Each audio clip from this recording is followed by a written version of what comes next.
Aunty आप mute हो गए।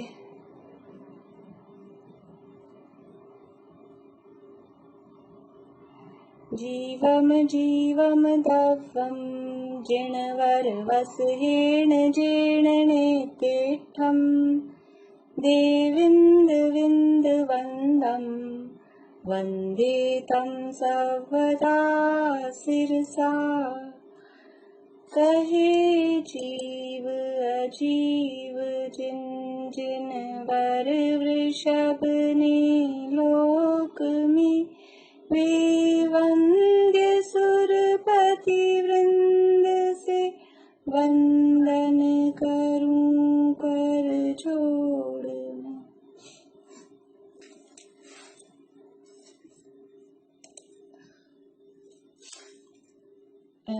गाथाएं कोई सुनाएंगे?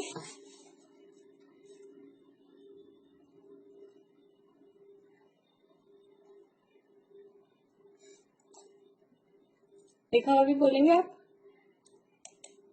बोलिए 28 से आगे।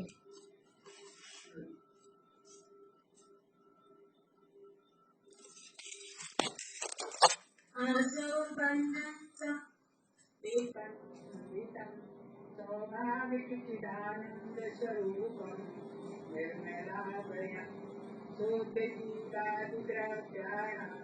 देशिकं चादिनेश्वरं तथाभिसंग्रहसूत्राणां सर्वविभागेस्तमासता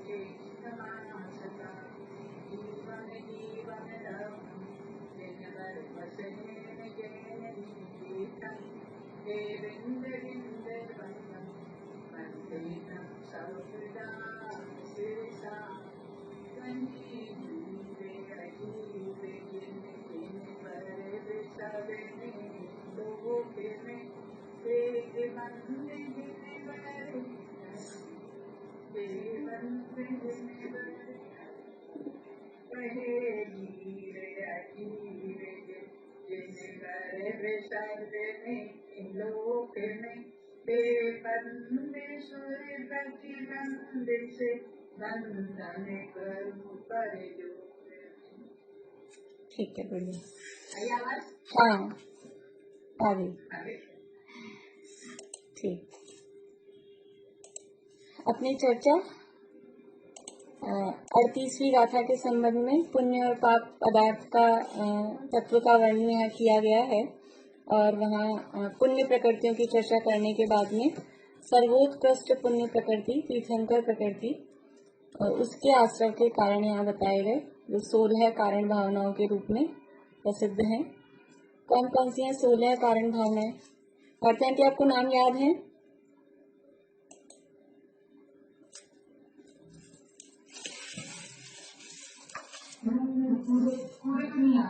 नहीं, ठीक है, आपको याद हो जाए उस दिन बता दीजिएगा आप।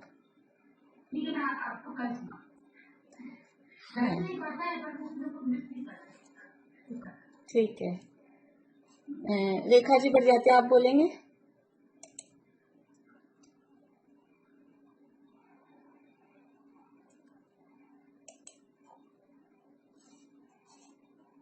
नेट ही है शायद उनका। मेरी आवाज आ रही है आप लोगों को? उनका नेट गया शायद। मीता भाभी आप बोलिए।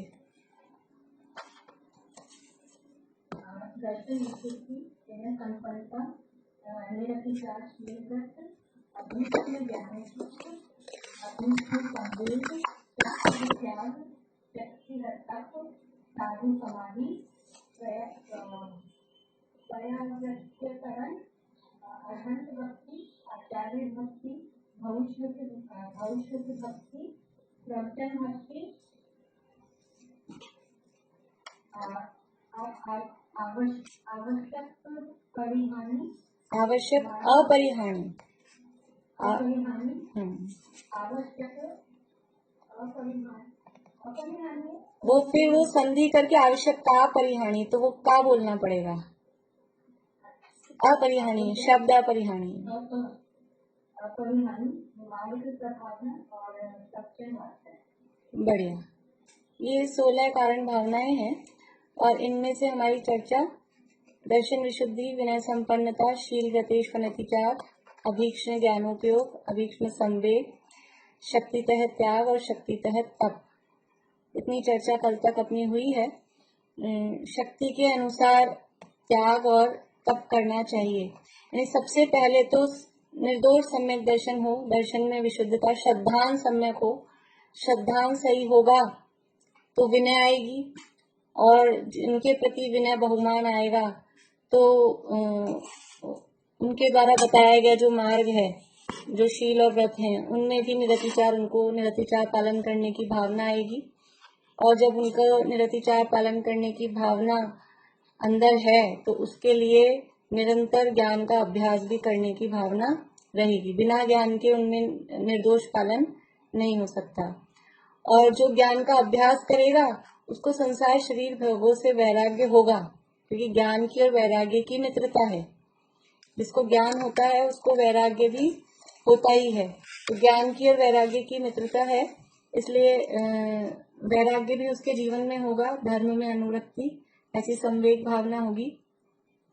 और इसके बाद में ये सब होने पर वो अपनी शक्ति के अनुसार त्याग और तप भी करने की भावना उस जीव को रहती है कि अपनी जितनी शक्ति है उस शक्ति के अनुसार त्याग करे। त्याग के अंतर्गत मुख्य रूप से हमने देखा बाहरी वस्तुओं का त्याग तो है ही, लेकिन अंतरंग जो अपने विकारी भाव हैं, मिथ्यात्व, क्रोधादि कषाय, पापों में प्रवृत्ति, इनका त्याग करना वास्तव में वो त्याग है। परिग्रह का त्याग किया जाता है। और असली परिग्रह क्या है? परिग्रह 24 भेद, उसमें से जो 14 अंतरंग हैं, तो मिथ्यात्व, क्रोध, मान, माया, लोभ, हास्य, रति, अरति, शोक, भय, जुगुप्सा, स्त्रीवेद, पुरुषवेद, नपुंसक वेद, तो ये जो परिणाम है ये सब भी परिग्रह हैं। और अपनी यथा योग्य इन सब का भी, ये जो विकारी भाव हैं, कषाय हैं, इनका भी त्याग करने की भावना सम्यक दृष्टि ज्ञानी जीव को होती है।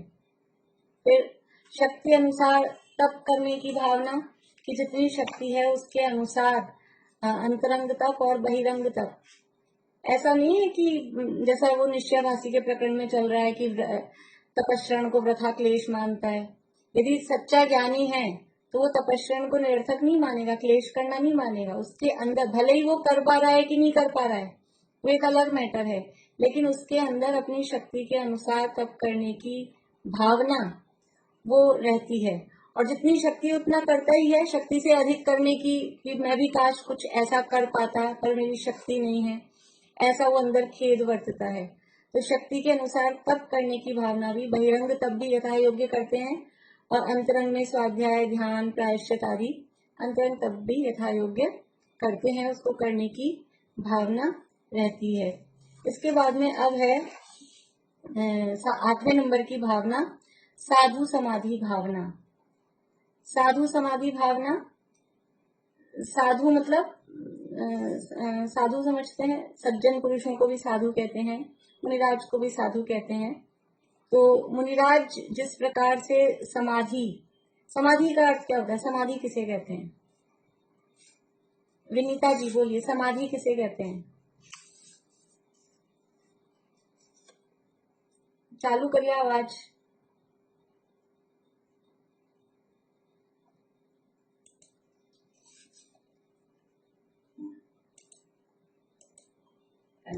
हाँ, हो गया आ रही समतापूर्वक आत्मा का ध्यान करना, समतापूर्वक आत्मा का ध्यान करना, ठीक है, बढ़िया। कांता आंटी आप बोलिए, समाधि किसे कहते हैं? कांता आंटी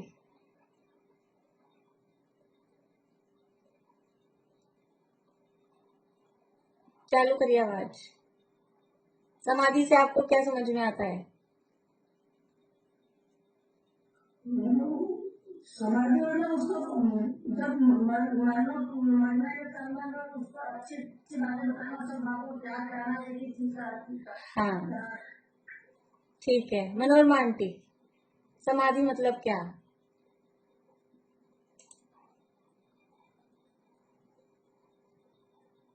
तो मरण समय निकट हो तो अपने आत्मा का ध्यान करना, सब उससे निवृत्ति ले लेना। बढ़िया। सुनीता आंटी बोलिए। अपने स्वरूप से समझ जाना, मतलब चारों तरफ से ध्यान से ज्ञान हटाकर अपने स्वरूप में ले जाना। ठीक है, बढ़िया। भारती आंटी आप बोलिए। मैं तीन चीज बोल रही थी, स्व में ही होना, अपने आप सब तरफ से ध्यान हटाकर सिर्फ अपने स्वरूप में ही होना। ठीक है, ठीक है, बढ़िया। बोलिए मीता, अभी बोलिए। अपने स्वस्थ शरीर क्षेत्र कालभाग में निहित होते चारों प्रकार का आहार पानी त्याग करके मन कषाय पूर्वक अपने शरीर में लीन होते मैंने ध्यान रखते आपको, मतलब चारों प्रकार का आहार पानी त्याग करके। ठीक है। मतलब अपने 6-7 लोगों से पूछा तो 3 जनों ने लगभग मरण के साथ उसको जोड़ा। और हाँ समाधि को जल्दी से मरण की बात की, वो तो मरण की बात का समाधि से वो समाधि करना, और जो आपने समाधि पूछा वो ठीक, समाधि मरण। बढ़िया बढ़िया। तो प्रश्न तो ये था। ठीक है, हाथ नीचे कर लीजिए आप लोग। समाधि तो मतलब ये भी तो हुआ ना, समान बुद्धि। हाँ साधु के समान बुद्धि। हाँ, तो भारत के साधु के समान बढ़िया। बढ़िया।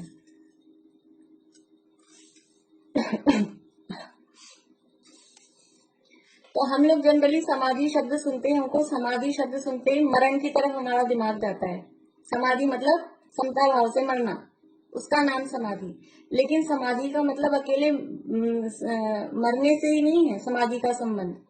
समाधि का मतलब है समधि, समता। सम यानी समान भाव, धी यानी बुद्धि, समान रूप की बुद्धि, समता भाव, राग द्वेष से रहित समता भाव का नाम समाधि है। और अकेले वो मरते मरते नहीं होता है वो समता भाव, वो तो जीवन भर वो समता भाव रहे तो मरते मरते फिर वो भाव रहते हैं। यहाँ तो हालत ऐसी दिखती है कि अपन जिंदगी भर से बाहर में दिखने में धर्म ज्ञान कर रहे हैं, स्वाध्याय कर रहे हैं, फिर भी बीमारी का टाइम आता है तो ऐसे यानी रिव्यू मिलते हैं लोगों के कि हमारा उपयोग नहीं लगता है, मन नहीं लग रहा था धर्म में। ऐसा होता है। तो जीवन भर करते करते भी धर्म में मन नहीं लग रहा, और जिसने जीवन भर किया ही नहीं, मरते मरते उसका उपयोग धर्म में लग जाएगा, ऐसा तो बहुत ही मुश्किल है ऐसा होना। तो समाधि अकेले मरण का नाम नहीं है। समाधि मरण, वो समता भाव पूर्वक मरना, उसका नाम समाधि मरण है। पर यहाँ बात साधु समाधि की चल रही है, साधु समाधि मरण की बात नहीं चल रही। तो समता भाव का नाम समाधि है। जब ये समता भाव कब रखना है, किसको रखना है, कि मरते मरते ही समता भाव रखना है? मरते मरते तो रखना ही है, लेकिन हर समय हर परिस्थिति में हर द्रव्य क्षेत्र काल भाव में राग द्वेष रहित समता भाव रहे, उसका नाम समाधि है। आधि व्याधि और उपाधि से रहित शांत परिणामों का नाम समाधि है। बड़े दादा की किताबों में परिभाषा मिलती है, आधि व्याधि और उपाधि। आधि यानी क्या होता है? बोलो समीक्षा। आधि यानी आदमी मतलब नहीं ध्यान। चले, और कौन बताएगा? ज्योति जी। आधि यानी रोग व्याधि होते हैं। दीदी आदि का तो मुझे नहीं पता, पर ऐसे संलेखना की डेफिनेशन ये भी है कि जीवन सहज हो जाना और धर्म रूपी धन को साथ ले जाने में समर्थ होना। ठीक है, मनोरमा आंटी बोलिए, आधी यानी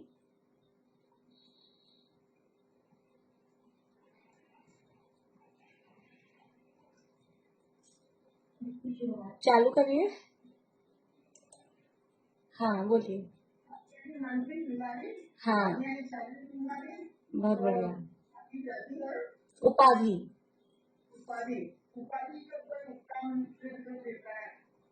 ठीक है, बहुत बढ़िया।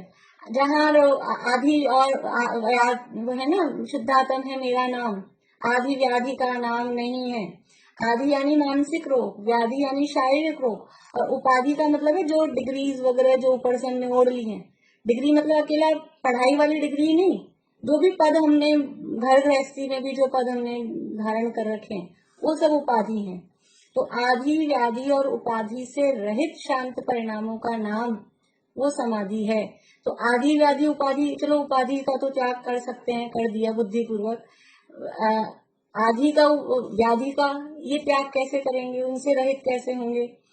कि व्याधि से रहित भी होना हमारे बस की बात नहीं है। शरीर में रोग आ जाएगा तो आ जाएगा, वो भी हमारे हाथ की बात नहीं है। लेकिन आदि से रहित होना, मानसिक रोग, मानसिक रोग क्या है? ये मन में जो संकल्प विकल्प, जो दुर्वासनाएं, जो खोटे विचार, जो भी सब परिणाम चलते रहते हैं, तो वो मन के वो विचार छूटे और बाहर में उपाधियां छूटे और फिर उनसे रहित। और व्याधि, व्याधि से रहित भी कैसे होगा कि व्याधि की तरफ उपयोग नहीं जाए, वो व्याधि मुझ में है ऐसा उपयोग नहीं जाए। तो इनसे रहित फिर जो शांत परिणाम होते हैं उनका नाम समाधि कहलाता है। बोलिए भारती आंटी।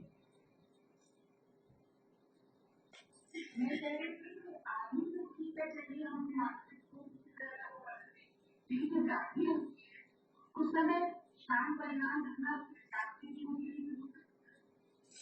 किसके लिए हो सकता है?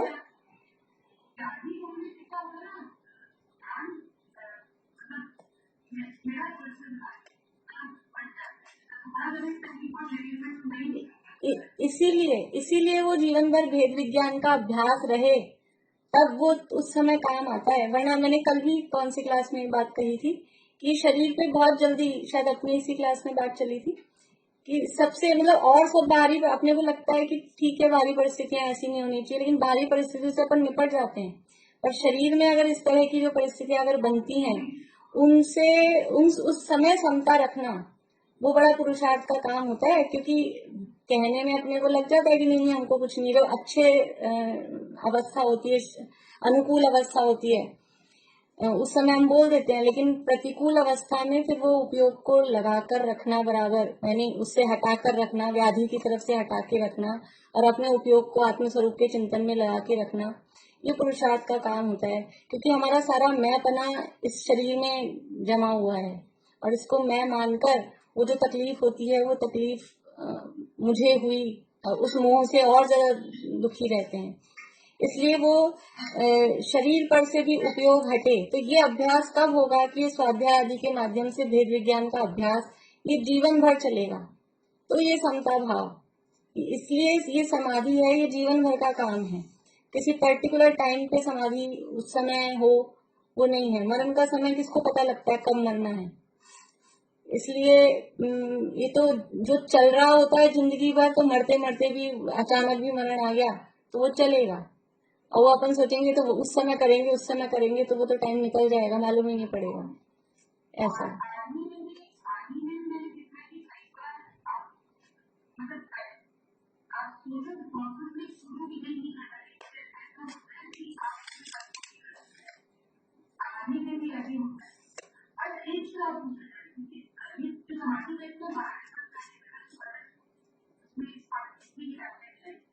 वो तो संलेखना, वो संलेखना की विधि है वो सब। हाँ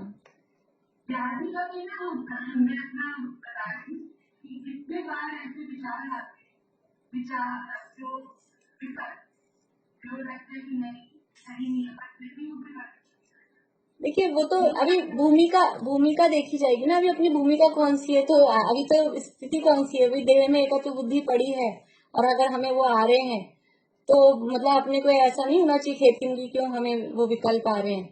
वो तो शरीर में अपनापन, यद्यपि चतुर्मसानवर्ती का टूट गया है, छूट गया है, तथापि चौथे गुण स्थानवर्ती हो अथवा छठे सातवें गुण स्थानवर्ती मुनिराज हो, वो भी उनकी भी समाधि कराने के लिए 48 मुनिराज लगते हैं। उनको भी वो उसमें स्थितीकरण कि वो शरीर पे से उनका उपयोग हटे, वो व्याधि में उपयोग चला जाता है। तो ये तो अलग अलग कषाय चौकड़ियों के हिसाब से तदनुरूप होता है। और अभी तो हमारी भूमिका कौन सी है, अगर उपयोग जाता है तो ऐसा कोई बहुत बड़ा अपराध होता है, वो कोई बात नहीं है। लेकिन हम समता भाव का मतलब ये है कि एक तो हाय हाय करें, एक हाय हाय करने वाली बात होती है, और एक ठीक है जो परिस्थिति बनी है उसको सहन तो करना ही है। उपयोग जाएगा, उपयोग उसमें डाइवर्ट भी होगा, लेकिन उसको वापस खींच के लाना वो अपना पुरुषार्थ होता है। वो जाएगा, जिधर जैसे ढलान की तरफ पानी जाता है वैसे ही उस तरफ वो जाता है उपयोग। लेकिन फिर यदि हमारे में समाधि के परिणाम है, मतलब समता भाव है, तो वो उपयोग को अपन खींच के वापस फिर लेकर आते हैं। यही चीज चलती है अभी इस भूमिका में, तो कि वो जाता है फिर उसको खींचो, जाएगा फिर उसको खींचो, इसी तरह की परिस्थितियां चलती है। तो यहाँ है साधु समाधि भावना, अर्थात जो समाधि की जो भावना है, साधु पुरुष समझ लीजिए जो मुनिराज हैं वो जिस प्रकार से समता भाव रखते हैं, अरिमित्र महल मसान कंचन कांच निंदन थुतिकरण अर्घावतारण असी प्रहारण में सदा समता धरण। वो जो समता है ना, उसका नाम समाधि है। तो कैसी भी परिस्थिति बने, शत्रु हो कि मित्र हो, महल में रहें कि शमशान में रहें, कोई अर्घ उतार रहा हो कि कोई गालियां सुना रहा हो, तो वो जो समता का परिणाम है। अकेले मरण के समय की बात नहीं है, अकेले शारीरिक परिस्थिति की बात ही नहीं है, बाहर में और भी जो भी प्रतिकूल परिस्थितियां बन रही हैं उन सब में शांत भाव रखें, समता भाव रखें, उसका नाम है साधु समाधि भावना। साधुओं के जैसे समता भाव रखने की जो भावना है उसका नाम साधु समाधि भावना है। वो जीवन भर भी ऐसी भावना रहे, इस तरह के परिणाम रहे, और मरते समय तो फिर रहे ही रहे, वो तो भावना रहती ही है हर श्रावक की, दिन रात मेरे स्वामी मैं भावना ये भाऊं, देहांत के समय में तुमको न भूल जाऊं। तो ये तो श्रावक की भावना रहती है कि मरते समय में समता भाव रहे, लेकिन वो वास्तव में कब रह पाएंगे कि जीवन भर जैसे परिणाम चल रहे होंगे वो मरते समय भी उसी हिसाब से तदनुरूप होंगे। इसलिए हमेशा हर परिस्थिति में ही समता भाव रखने की जो भावना है, जो भी जैसी परिस्थितियां बन रही हैं, अनुकूल परिस्थिति में भी समता रखना, अकेला प्रतिकूल में नहीं। प्रतिकूल में समता रखना ये तो फिर भी अपन बुद्धिपूर्वक के ठीक है समता रखना है, पर अनुकूलता में फूल नहीं जाना। अनुकूलता आके, समता का मतलब है न्यूट्रल रहना, ना अनुकूलता में पुण्य के उदय में घमंड में चूर हो जाए, और ना पाप के उदय में दिन दुखी हो जाए, झुक जाए, ना ऐसे अकड़ जाए ना ऐसे झुक जाए, नॉर्मल जो रहे उसका नाम समता भाव है। हाँ, ऐसा तो वो दादा ने उदाहरण दिया धर्म के 10 लक्षण में,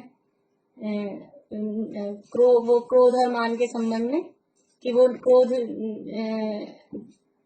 यानी जिनको थोड़ी सा भी कोई यदि उनको बुराई करे, जिनका शारीरिक स्वास्थ्य कमजोर होता है तो उनको गर्म हवा से लू लग जाती है, ठंडी हवा से जुकाम हो जाता है।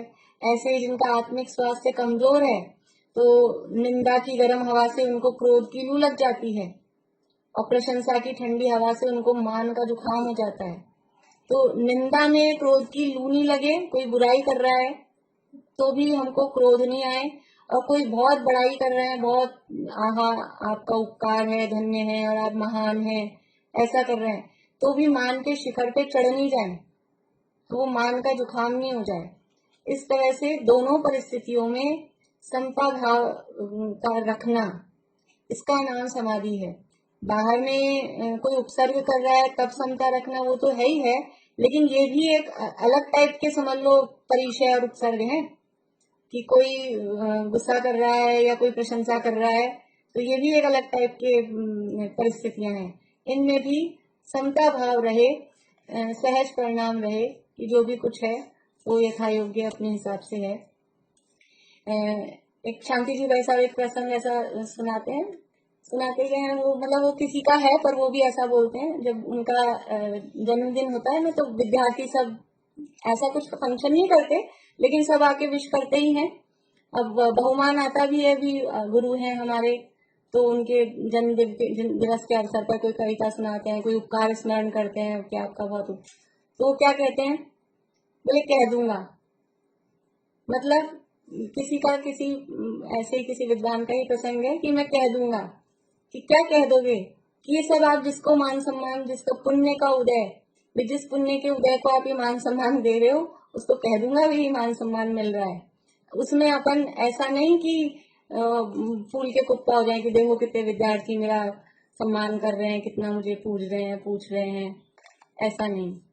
और भी प्रसंग आते हैं, कोई वो दीवान जी थे, वो गेहूं की बोरियों में अशर्फियां रख रख के गरीबों तक पहुंचा देते थे, तो राजा साहब उनकी बहुत प्रशंसा करे, तो बोले देने वाला देत है, देत रहे दिन रैन, और लोग भरम मेरा करें, याते नीचे नैन। फिर भी उनकी आंखें झुकी रहती थी, लोग उनकी प्रशंसा कर रहे हैं, उनकी आंखें झुकी रहती थी। क्या आपकी आंखें क्यों झुक रही है? कि देने वाला देता है, उनके पुण्य का उदय है, उसको मिलता है, जिसके पुण्य का उदय होगा उसको मिलेगा। किसी का कितना ही उपकार करना चाहो, जब तक उसके पुण्य का उदय नहीं है तब तक कुछ नहीं हो सकता। तो उनके पुण्य का उदय उनको देता है, लेकिन लोग क्या समझते हैं, लोग भरम मेरा करें कि मैं दे रहा हूँ, इसलिए मेरी तो नजरें झुक जाती है, मेरे को तो शर्म आ जाती है कि लोग कहाँ से भ्रम पाल रहे हैं। तो ऐसा हर परिस्थिति में समता का परिणाम, मान की प्रसंग में, क्रोध के प्रसंग में, लोभ के प्रसंग में, कषायों की जो भी परिस्थितियां बन रही हैं, उनमें समता का परिणाम रहे, वो कषाय हम पे हावी नहीं हो पाए, उसका नाम साधु समाधि भावना है। बोलिए भारती आंटी।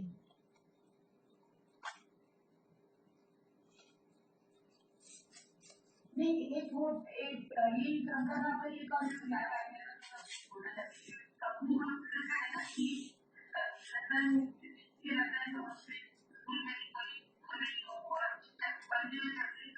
हाँ हाँ, वही।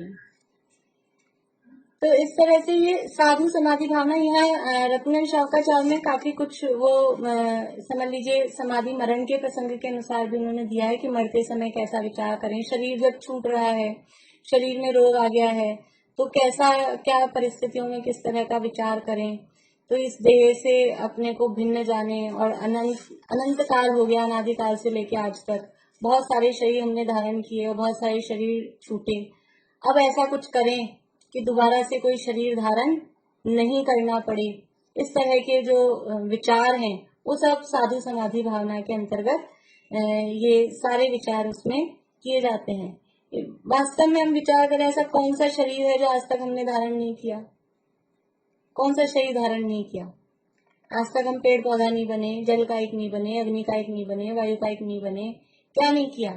चींटी नहीं बने, चींटी का शरीर नहीं धारण किया, या वो लाल लाल कीड़ा होता है ना, वो कभी नहीं बने अपन, ये वाला नहीं किया, कि हाथी का नहीं किया। कौन सा शरीर धारण नहीं किया आज तक? ये सभी शरीर धारण किए। इसलिए इस शरीर का स्वरूप क्या है, ये संवेग भावना में ही विचार किया था। एक तो जिसका संयोग हुआ है उसका वियोग होगा ही होगा।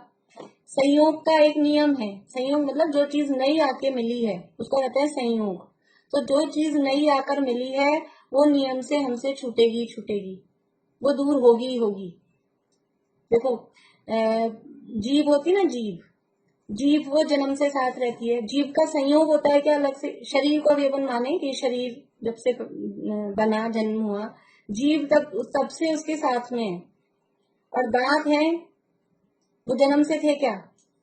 दांत बाद में आते हैं, जन्म से नहीं होते हैं दांत, बाद में आते हैं।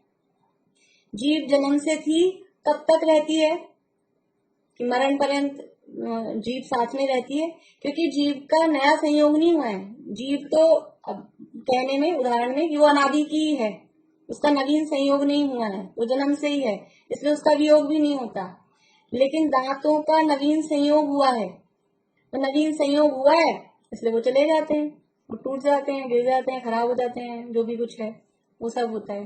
तो जिसका संयोग हुआ है उसका वियोग होता ही है। बालों का समझ लो आप, ऐसे बाल जन्म से थोड़ी ना किसी के होते हैं, किसी के गंजा होता है, किसी के कम होते हैं, किसी के ज्यादा होते हैं, तो वो फिर वो जाते रहते हैं। जिसका संयोग हुआ है उसका वियोग नियम से होगा ही होगा। तो ये देह का भी, ये तो उदाहरण थे सब, ये देह का भी तो संयोग हुआ है ना। ये जन्म के समय नई मिली है तो ये जाएगी ही जाएगी, और ये एक जाएगी वो दूसरी को पहले से ही अपॉइंट करके जाती है। हम लोग ऐसा है पहले से बुकिंग करके रखते हैं सब, ये कहाँ कहाँ जाना है, कौन सी जगह जाना है, ऐसे नहीं जाते बिना रिजर्वेशन के, बिना बुकिंग के। तो पहले से ही हम बुकिंग करते हैं। अनादिकाल से यही हो रहा है, एक देह छोड़ते हैं दूसरी देह पहले मिलती है, सारा पहले से सब रिजर्वेशन रहता है।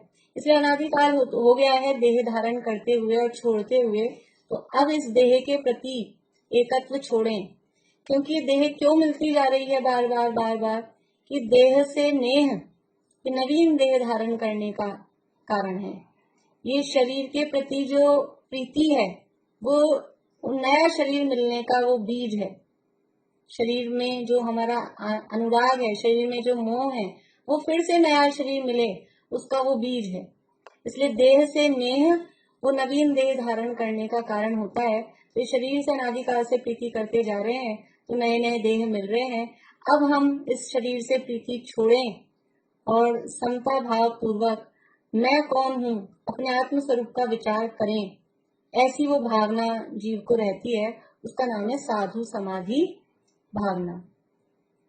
देखिए एक भावना और ले लेते हैं, वरना तो चाहे जितना अपन, ये विषय ऐसे हैं कि जितना चाहे इतना इस पर अपन समझ लो चर्चा कर सकते हैं, उतना इसको घोट सकते हैं। भावना है ना, भावना कहते ही किसे हैं, करते रहो चिंतन, चलाते रहो।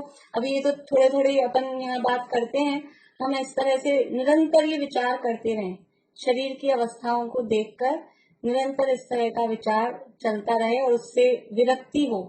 कि साधु समाधि भावना की समता भाव रखने की भावना, शरीर से विरक्ति हो और बाहर में जो भी परिस्थितियां बन रही हैं, अनुकूल और प्रतिकूल दोनों तरह की परिस्थितियों में समता भाव धारण करना, उसका नाम समाधि है। अब है आगे 9 नंबर की वैयावृत्य भावना। अब वैयावृत्य नाम की नवी भावना है। वैयावृत्य किसे कहते हैं, वैयावृत्य से क्या समझते हैं हम? सरोज भाभी बोलिए, वैयावृत्य से क्या समझते हैं?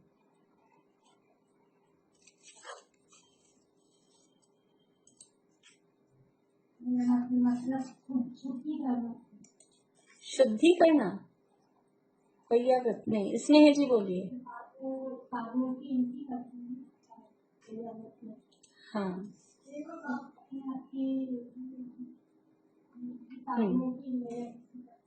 हाँ, वैयावृत्ति करते हैं। तो वैयावृत्ति का अर्थ क्या वो पूछ रही हूँ मैं।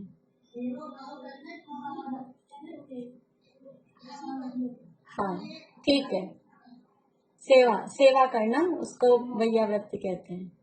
ठीक है, बोलिए सुधा जी बोलिए, वैयावृत्ति यानी क्या?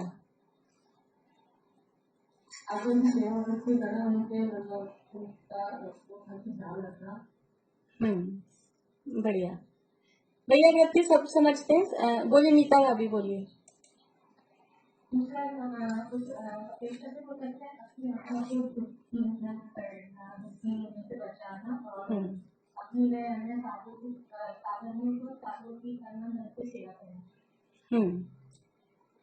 ठीक है, बोलिए ज्योति जी।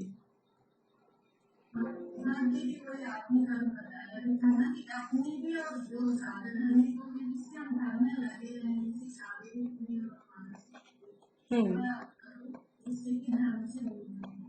ठीक है, बढ़िया। तो अपनी और अन्य साधनों की, साधुओं की जो भी त्यागी व्रती हैं, उन सबकी यथा योग्य जैसी उनको अनुकूलता हो, यानी उनकी जिस तरह की परिस्थिति हो, उसमें उनकी सेवा का जो परिणाम है वो वैयावृत्य भावना है। तो स्वयं की क्या सेवा करेंगे? खुद के हाथ दबा लेना, हाथ दुख रहे हो तो, खुद के पैर दुख रहे हो तो पैर दबा लेना, ये सिर दबा लेना अपने आप ही अपना, ये सब कि ठीक है। वो भी यदि हम ये सब करके कि अपना उपयोग इसमें लगा रहे हैं, ये करके भी हम लगे हैं तो ठीक है। पर यहाँ तो असली वैयावृत्ति क्या है कि अपने को धर्म में लगाए रखना और अपने को दुखी होने से बचाना। हमारा उपयोग यहाँ से हटे नहीं, हमारा उपयोग कषायों में, विषयों में, या क्या कहना चाहिए, आर्त ध्यान में, आर्त ध्यान में हमारा उपयोग नहीं जाए, पीड़ा चिंतन में, इष्ट वियोग में, अनिष्ट संयोग में, इसमें आप इस जाने से अपने उपयोग को बचाना, इनमें हमारा उपयोग न चला जाए, तो वो स्वयं की वैयावृत्ति है। और ऐसे ही बाहर में अन्य कोई साधर्मी है, कोई त्यागी व्रती है, मुनिराज है, यदि उनको भी इस तरह की कोई शारीरिक प्रतिकूलताएं अगर दिखाई दे रही हैं हमें, तो क्योंकि अभी हमने बात की ना, ये शरीर की जो प्रतिकूलता आती है वो बहुत जल्दी हमारा उपयोग खाती है। शरीर की प्रतिकूलता को मतलब सहन करना वो एक पुरुषार्थ का काम है, वरना तुरंत उपयोग खाती है। तो वो अन्य साधर्मियों को में भी यदि ऐसी शारीरिक प्रतिकूलता है तो उनको यथा योग्य जैसा हमसे बन पड़े उस तरह से उनकी सेवा करना, उनको अनुकूलता प्रदान करना, जिससे कि उनका उपयोग शरीर से हटकर और अपने धर्म ध्यान में लगा रहे, तो वो कहलाती है वैयावृत्ति भावना, कि सभी जीवों का उपयोग धर्म में लगा रहे, अपना भी और दूसरों का भी। तो जैसे तैसे करके सबको धर्म में स्थित करने की जो भावना, समझ लीजिए एक तरह का स्थितिकरण टाइप का ये काम है वैयावृत्ति में, कि वो धर्म में स्थित रहें जैसे भी, तो वो वैयावृत्ति भावना कहलाती है। इसमें अपने तत्वार्थ सूत्र में यानी सर्वार्थ सिद्धि में दिया है 9वें अध्याय में, जब ये वैयावृत्ति के भेद वगैरह आएंगे, कि इससे वैयावृत्ति से होता क्या है, इसका लाभ क्या है। तो देखिए मैं यहीं से पढ़ के सुनाती हूँ, वो शब्द बड़े अच्छे हैं।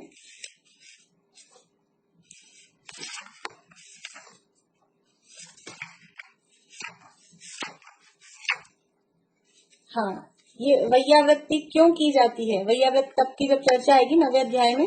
9वें अध्याय का 24वां सूत्र है, तो सर्वार्थ सिद्धि ने उसके लिए किया कि क्यों करें वैयावृत्ति, हम दूसरों की वैयावृत्ति क्यों करें, कि ये समाधि की प्राप्ति, विचिकित्सा का अभाव और प्रवचन वात्सल्य की अभिव्यक्ति के लिए किया जाता है। वैयावृत्ति क्यों की जाती है, कि वैयावृत्ति करके हमारे अंदर में भी, अपने तत्वार्थ मणि प्रदीप में 375 नंबर पेज पे है, ये 375 ही आएगा ना पेज, हाँ 375 नंबर पेज पे तत्वार्थ मणि प्रदीप में दिया है समाधि की प्राप्ति, कि हम दूसरों की वैयावृत्ति करेंगे, हम दूसरों की सेवा करेंगे, हमको भी तो रोगी की सेवा करने से ये समझ में आता है कि कैसी कैसी परिस्थितियां बनती है, किस तरह के कष्ट हो सकते हैं, होते हैं, और उनको किस तरह से व्यक्ति सहन कर रहा है, किस तरह से उसको देख के अपने अंदर भी परिणामों में जो करुणा का भाव आता है, और हमको भी समाधि लेनी चाहिए, ऐसी परिस्थितियां हमारे साथ भी बन सकती हैं, हमें भी समता भाव रखना चाहिए, इससे वो शिक्षा मिलती है। तो समाधि की प्राप्ति और विचिकित्सा मतलब है ग्लानि, घृणा का भाव। अब रोगी की सेवा करेंगे तो रोगी का शरीर तो मलिन ही होगा, बुखार हो रहा है तो 1-2 दिन से नहाया नहीं होगा, ज्यादा दिन भी हो सकते हैं, कफ हो सकता है, और भी कोई घाव वगैरह हो सकते हैं, तो उनमें गंदगी हो सकती है। तो वो सब जो हम उनकी सेवा कर रहे हैं, कभी मलमूत्र आदि की भी जो भी परिस्थितियां बनती हैं साफ सफाई करने की, तो वो सब करने से जो ग्लानि है, घृणा, जुगुप्सा, ये कषाय है, नो कषाय है, तो उस पे भी हम विजय प्राप्त करते हैं, क्योंकि जब तक घृणा रहेगी तब तक ये काम कर नहीं सकते, और ये काम कर रहे हैं तो वो घृणा को हम जीत पा रहे हैं। तो विचिकित्सा का अभाव और प्रवचन वात्सल्य की अभिव्यक्ति, इससे हमको साधर्मियों के प्रति वात्सल्य हम व्यक्त कर पाते हैं, अंदर कितना भी हो, लेकिन हम अगर उसको यानी दिखाएंगे कैसे, बताएंगे कैसे कि आपके अंदर वात्सल्य है, तो उनकी सेवा शुश्रूषा आदि करके, जैसा जिससे जो बन पड़े जिस भी रूप में, तो ये प्रवचन वात्सल्य की अभिव्यक्ति भी इससे होती है। तो ये वैयावृत्ति जो भावना है, तो जो सम्यक दृष्टि ज्ञानी जीव है वो निरंतर ये भावना भाते हैं कि हम स्व और पर को, अपने को और दूसरों को यथासंभव जो भी उनकी शारीरिक कष्ट, वेदना, पीड़ा जो भी है, उससे उनको दूर कर सकें, यथा योग्य हम उनकी सहायता कर सकें, उनकी सेवा कर सकें। वो जो बात है वो कहलाती है वैयावृत्ति भावना। अभी वैयावृत्ति है जो 10 प्रकार के मुनिराज इसके अंतर्गत बताए गए हैं, वो वहां तत्पर सूत्र में अपन 10वें अध्याय में चर्चा करेंगे, विशेष रूप से 9वें अध्याय में। तो 10 प्रकार के मुनिराज हैं, उनकी वैयावृत्ति करना, जिसमें रोगी भी होते हैं, आचार्य उपाध्याय तपस्वी शैक्ष ग्लान गण कुल संग साधु मनोज्ञा नाम, उन सब की यथायोग्य जिसकी जिस प्रकार से की जाती है वो सब कहलाती है वैयावृत्ति भावना। तो ये वैयावृत्ति करने से हमको जैसे अपन ने वो देखा था शिक्षाव्रत, कौन सा शिक्षाव्रत था? अतिथि संविभाग। अतिथि संविभाग को शिक्षाव्रत क्यों कहा? अतिथि संविभाग किसे कहते हैं? पहले तो बताइए इसका अर्थ। अतिथि संविभाग व्रत किसे कहते हैं? कौन बताएंगे? बोलिए, ज्योति जी बोलिए। जैसे हमने घर में जो भी बनाया था खाने के लिए, तो उसी से कोई अतिथि आए तो हाँ, अपने लिए बनाए गए योग्य आहार में से जो कोई भी त्यागी गति मुनिराज या कोई साधन में आ जाए, उनको उसमें से विभाग कर देना, भोजन करा देना, वो अतिथि संविभाग। बोलिए निशांति।